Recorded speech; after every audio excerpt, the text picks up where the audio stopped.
History is often written in blood, etched into the stone of fallen cities, but it is built on something far more invisible: loyalty.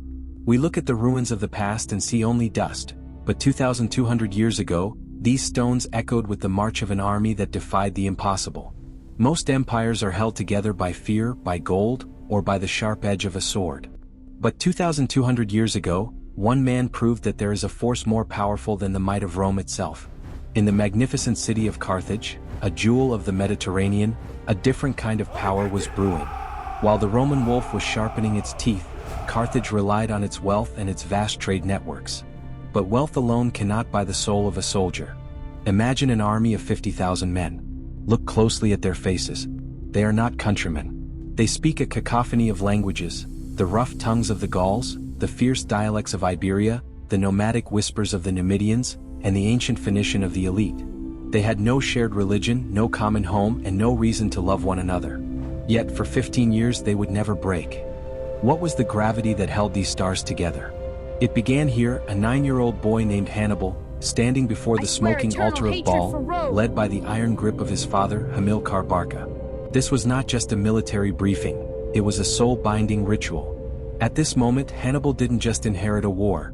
He learned the secret of winning the one thing money cannot buy: the absolute hearts of his soldiers. To understand Hannibal's strength, we must first look at his enemy. In Rome, power sat on marble thrones, looking down with cold arrogance. Their legions moved like a soulless machine, driven by the crack of an officer's whip and the fear of punishment. A Roman camp was a masterpiece of organization, but it was lifeless. It was an empire held together by iron chains, where a soldier was just a tool, not a man. But in the camps of Carthage, something different was happening. Hannibal did not sit on a throne. He sat on the bare ground, sharing bread with a Gallic scout. He slept in the mud, wrapped in the same rough cloak as his men. While Rome threw gold coins at its soldiers to buy their service, Hannibal gave them something more valuable. He gave them his presence. He listened to their stories. He laughed by their campfires. He didn't just lead them, he became one of them. This was the invisible bond. A Spartan mercenary or a Numidian rider didn't follow him for the pay. They followed the man who refused a luxury tent to stand with them in the pouring rain. Rome was a golden chain of command, heavy and restrictive. Hannibal was a bond of light, unseen but unbreakable. He didn't need to shout to be heard. A simple nod of approval from a leader like him was worth more than 1,000 Roman coins. While Roman officers argued over wine and grapes in lavish tents, Hannibal was in the dirt, drawing strategies with a stick. He was the one checking the wounds of the fallen, feeling every bit of their pain. As the sun set behind him, his shadow didn't just fall over the land, it covered his entire army like a protective shield. There was no ego in his eyes, only the immense weight of leadership. He didn't win their hands, he won their souls. Look at these peaks. The Alps were not just mountains, they were a wall of jagged, snow-capped ice designed by the gods to crush mortal ambition. As the army looked up at the towering giants, fear, cold, and paralyzing crept into their expressions. They felt small, insignificant against the vast white silence. But then, Hannibal stepped forward, his sword pointed toward the hidden mountain pass, acting as a silver beacon of hope in a world of white death. Even the giant African elephants, kings of the sun-drenched plains, began to tremble, their massive feet sinking deep into the unforgiving, treacherous snow. In this frozen hell, rank and status meant nothing. When a soldier slipped on the glass like ice, it wasn't a servant who caught him, but Hannibal's own calloused hand, pulling him back from the silent abyss. At night, the blizzard roared like a wounded beast. Men huddled together under thin, frozen pelts, sharing the meager warmth of their fading breath just to stay alive. Even the elephants felt the despair. Look into their eyes.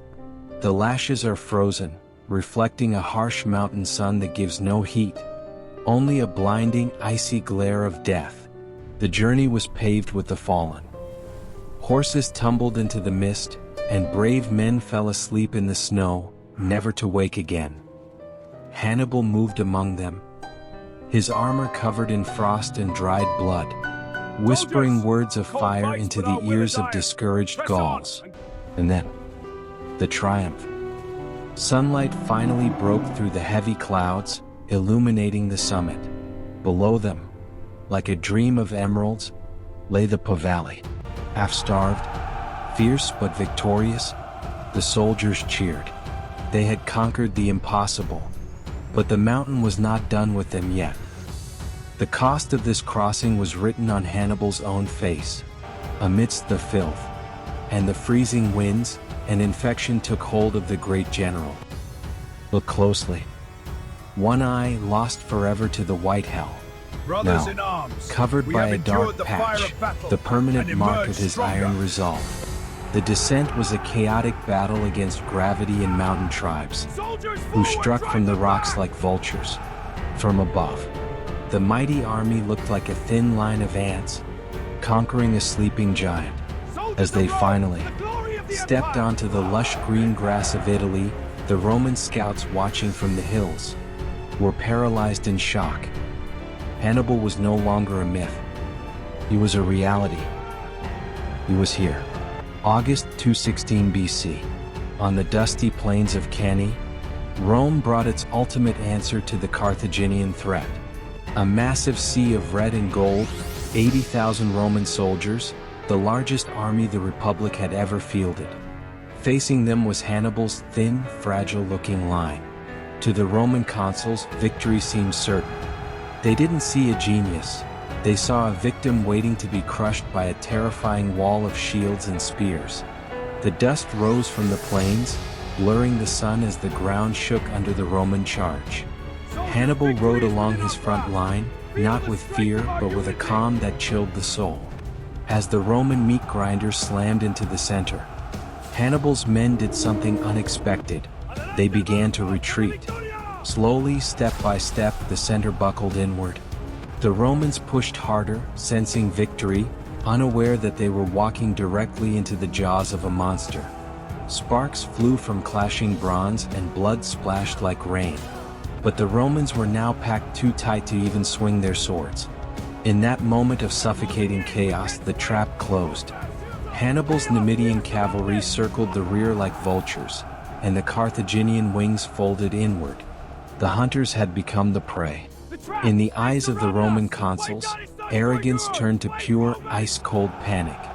The ground of Cannae turned into a river of red. 50,000 Romans fell in a single afternoon. The Roman eagle, the pride of the Republic, fell into the dirt to be stepped on by weary, blood-stained boots. As the wind howled over the field of rings collected from fallen nobles, Hannibal walked through the silence. His men, exhausted and broken, raised their swords to him in a silence more powerful than any cheer. The wolf of Rome had been broken. But even the greatest storm eventually runs out of rain. Hannibal won every battle, yet he was losing the war at home. Betrayed by the very politicians he fought to protect, the Lion of Carthage found himself standing alone on the coast, looking toward a home that no longer deserved him. Even Scipio, the Roman student who finally defeated him, did so by becoming Hannibal's own shadow. In the end, Rome didn't beat him, they only learned to survive him. Exile followed. An old man, wandering far from his home, yet still so feared that the mere mention of his name made the Roman Senate tremble. Facing a cage, Hannibal chose the final exit, drinking poison with the same calm resolve he used to cross the Alps. Statues may crumble into dust, but a name forged in fire never dies. Today, his spirit doesn't haunt the battlefields. It lives in the hearts of those who dare to lead when all hope is lost. Hannibal's secret was never just the sword, it was the heart. He proved that to command loyalty is a power greater than any empire. Now the torch is passed to you. As the footprint of the lion is washed away by the tides of time, his mountain still stands tall. What path will you create? Tell me in the comments. Was Hannibal a hero or a victim of his own genius? Don't forget to shield your feed by hitting subscribe. Until next time, keep making your own way.